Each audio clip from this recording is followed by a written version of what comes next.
कहने का हमारे अपने कांग्रेसमैन फ्रैंक अंडरवुड।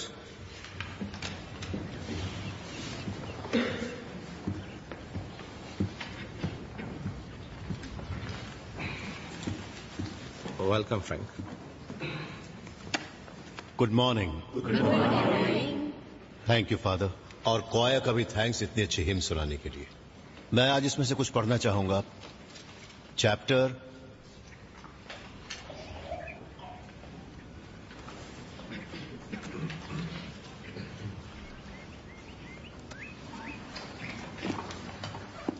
नहीं, वो क्या है जिसके बारे में कोई बात नहीं करना चाहता? नफरत। मैं सब जानता हूं इस नफरत के बारे में।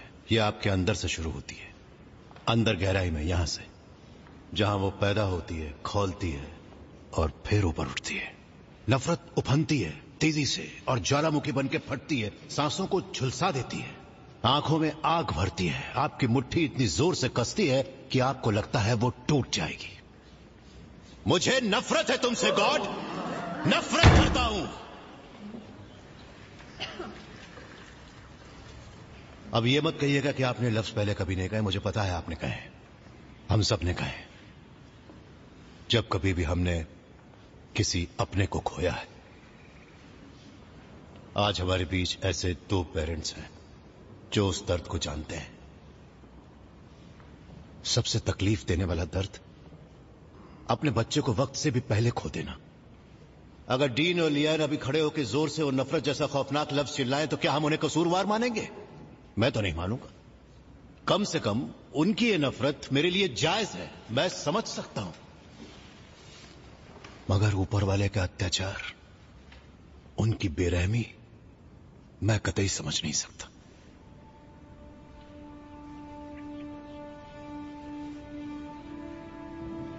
मेरे डैड को अचानक हार्ट अटैक हुआ और वो चल बसे 43 की उम्र में। सिर्फ 43 के थे वो। और जब उनकी मौत हुई मैंने ऊपर वाले की तरफ देखा और बस यही लफ्ज कहे, क्योंकि मेरे डैड कितने यंग थे, कितने जिंदा दिल, कितने ख्वाब थे उनके। क्यों ऊपर वाले ने उन्हें मुझसे छीन लिया? हकीकत यह है, ना ही मैंने कभी उनको जाना, ना ही उनके ख्वाबों को। वो बड़े डरपोक से थे, मेरे लिए तो ना के बराबर। मेरी मॉम के लिए तो कुछ भी नहीं थे। मेरी मॉम की मॉम तो उनसे नफरत करती थी। उस आदमी ने जिंदगी में कभी कुछ हासिल नहीं किया। अच्छा ही हुआ वो जमाने में मर गए। उनका होना ना होना एक बराबर था, लेकिन किसी के मरने के बाद उसकी ऐसी तैसी करना गलत बात है।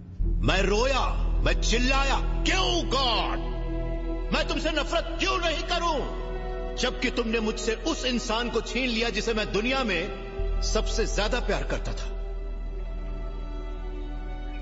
मैं तुम्हारा ये इंसाफ मानने को तैयार नहीं, इसलिए मैं तुमसे नफरत करता हूं। पवित्र बाइबल के नीति वचनों में लिखा है कि संपूर्ण मन से यहोवा पर भरोसा रखना और तू अपनी समझ का सहारा कभी मत लेना। कि तू अपनी समझ का सहारा कभी मत लेना। ईश्वर उन पर आस्था रखने के लिए कहते हैं, अज्ञानता के बावजूद प्रेम करने के लिए कहते हैं। वैसे भी वो आस्था ही क्या जो हमारे कठिन परिस्थितियों में पड़ते ही डगमगा जाए।